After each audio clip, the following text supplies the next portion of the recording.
Hello everyone.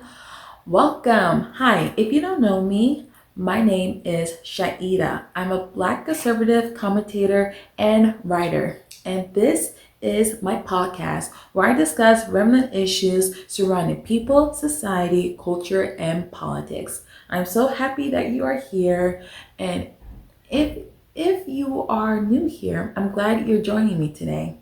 And we're going to be talking about Michelle Obama. Obama. But before we get into that, I would like to share a scripture with you, as I like to share a scripture, start each episode with a scripture. In today's scripture, you can find it in First Peter chapter 3, and it says here in verse 3. Yes, it says here, your beauty should not come from outward adornment, such as elaborate hairstyles and the wearing of gold jewelry or fine clothes. Rather, it should be that of your inner self, the unfading beauty of a gentle and quiet spirit, which is of great worth in God's sight. That's a good scripture. Nice scripture. That's a beautiful scripture. Especially it just falls so in tune to what I'm gonna be discussing about today. And today I'm gonna be discussing about Michelle Obama. Michelle Obama. Why are you making such a fool of yourself? like like of all the things that you could be doing right now, this is what you choose to be doing with your time. So, in case you don't know right now, Michelle Obama is on a book tour, and she is giving speeches about her new book, about the different styles that she wore as First Lady of America. When Barack and Michelle Obama were in the White House, I was probably I was like in elementary school, middle school, and in high school. And so yeah, they I roughly grew up during the time that they were in the White House. And I used to admire Michelle Obama. And I greatly looked up to her because she was just such an admiration for me. And I'm pretty sure she was an admiration for a lot of um, little girls and young women. But for us, like black girls, like I'm just speaking for us right now, like she was just the like epiphany of success and greatness and just what it is also black excellence. I remember when I was first applying to college while in high school, and I remember using a quote in one of my college essays, and it says something to the likeness of uh, something like your greatest adversity is your strength, is your greatest strength. I remember including something like that in my essay because I looked up to her so much. And I just really loved her grace, her elegance, her poise. It was just everything to me. And now when it's like, well, now when I look at her now, especially now since like we probably stand on opposite side of the political aisle, I'm just like, my friend, you're not making yourself any favors. What are you doing? See, now I understand what they say when they say don't meet your heroes because they will disappoint you. Obama has probably been one of my greatest disappointments. I also don't really like how everybody calls her Big Mike or think that she's a low-key man dressing up as a woman. Like, that is so insulting. Like, can we just like of all the black women, do you go around thinking that all black women are like big guys and animals and stuff like that? Like, come on, can we give the Big Mike jokes a rest? Like, just give it a rest, okay? She's clearly not a man, and now I'm like, I'm not sure how much proof you guys want, but imagine if the left started calling Melania Trump a man. The strife that would have gone through the Republican Party just to defend Melania. And yes, and Melania is great, and I love her too, and I like her a lot. So let's talk about Michelle Obama a little bit because she's been going around on media tour making a fool of herself. She first talked about how America is not ready for a woman president. Ma'am, America, listen, me personally, I would love to see a woman to become president. Like, I know biblically that a woman shouldn't like really be president of the United States. Like, I understand that biblically and spiritually because women have a role in society, and when it comes to politics, yeah, it's like yeah, it's great that women step up and that women take the lead or take the charge and fight for issues that matter to us. And we would, and to be honest, excuse me, sorry. We wouldn't be where women wouldn't be where we are today if it wasn't for first wave feminism. Let's just be honest. And I could give credit where credit is due. But yeah, I just feel like I know spiritually, biblically, like a woman could never be president, but I would love to see that.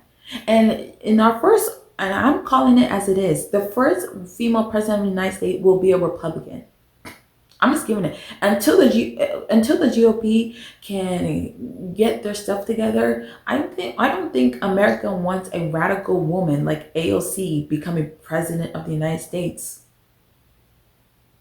Like, get out of here. So yeah, she also liked to make it a point that America is bigoted. I'm sorry, bigot bigoted in their views because we didn't let Kamala Harris become president of the United States. I'm like, ma'am, are you forgetting that your husband won the presidency 2 times? That America overwhelmingly vote for him? Are you forgetting that you were the first black first lady of America? You were on the cover of Vogue like multiple times. You had the media like oohing all at all of you. You had everyone at the realm of your hands, and you got some audacity talking about we're bigoted.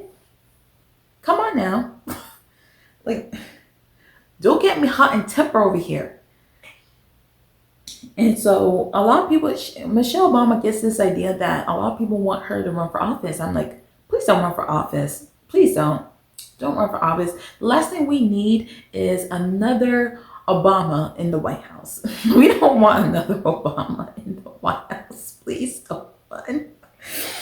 Um, and also, she talks about the second issue that I want to bring up today is she talks about the hair issue. How in a recent sit down talk with somebody, she was talking about her hair and how it's so stressful keeping her hair straight for white standards, and now it's so much maintenance and stuff. Let me explain something to white people. Our hair comes out of our head naturally in a curly pattern. So when we're straightening it to follow your beauty standards, we are trapped by the straightness.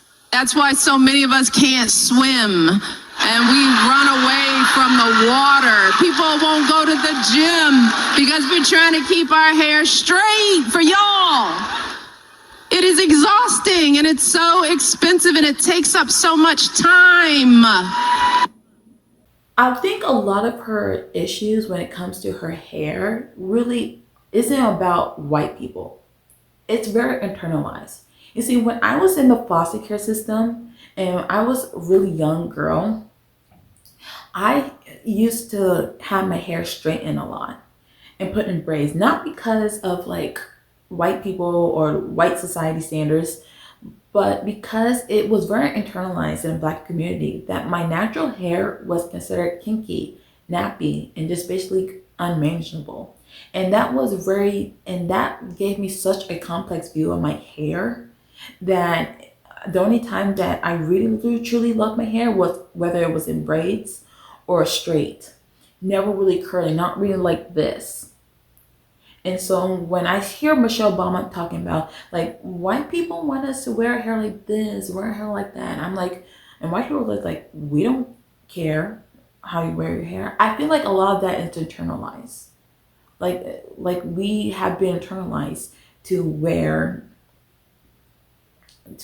our hair a certain way to fit better in the world. That's just my point of view. Obviously, I haven't heard from a lot of Black women about what they feel about that, but that's just one point of view that I'm putting out there because that's what my experience has been. And I had to overcome that complex view of when it comes to my hair. So when it comes to Michelle Obama, obviously she dressed the way that she wants to dress. She looks the way that she wants to look because she wants to feel pretty, because she wants people to admire her. This has nothing to do with white people. You literally spent 8 years being on the cover of many different magazines. You wore designer clothes for plenty of white designers, and you now are charging at the people that put you on a pedestal. Like you're calling this whole industry racist, but this whole industry for the past nearly 2 decades has embraced you. Michelle Obama, if you don't go take your millions, take your book, and go home, like go home. So when I look at Michelle Obama, it's like this is a woman who doesn't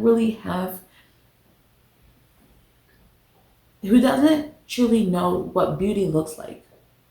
Like this isn't a woman that internalized that has that looks at the instead of looking at the world for what beauty is, she doesn't look inward of what beauty is. You know who looks inward of beauty? God. God doesn't care about the makeup, the hair, the clothes. He cares about what's in your heart. And if the beauty inside your heart is not right, and it's going to show massively. And I think that, and sometime we are gonna have to spend a time and get and send a quick prayer for Michelle Obama. But the beauty in her heart is vain. Instead of looking outwardly towards people for validation, looking to the word of validation, she should be asking God for validation. Because beauty fades, looks fade, but inner beauty, that beauty inside your heart, that's what God sees. And that's what God's word. And I'm so glad that I shared the scripture in First Peter because when we look at the world today, a lot of people we're so addicted to what we see on social media. We want what's trendy. We want to do what's trendy. First, it was skinny jeans trendy, then it's flare jeans, and then everybody's on Ozempic and on that medicine Ozempic, trying to get thinner, trying to look posh, trying to get Botox, trying to look a certain way. Listen, looks will fade away, but your inner beauty, what goes on in here, goes on in your heart, that needs to be fixed first. You can do the makeup, you can do the Ozempic, you can do the Botox, you can do all of that. But just so you know, none of that really matters. What matters here is in here. And if this is not right, none of it will matter. So I hope that what Michelle Obama will do is, I wish she would have more appreciation for the country that has allowed her to have the success that she has today. Because if it weren't for Barack Obama's presidency, and his presidency, you probably wouldn't be where you are today, Michelle.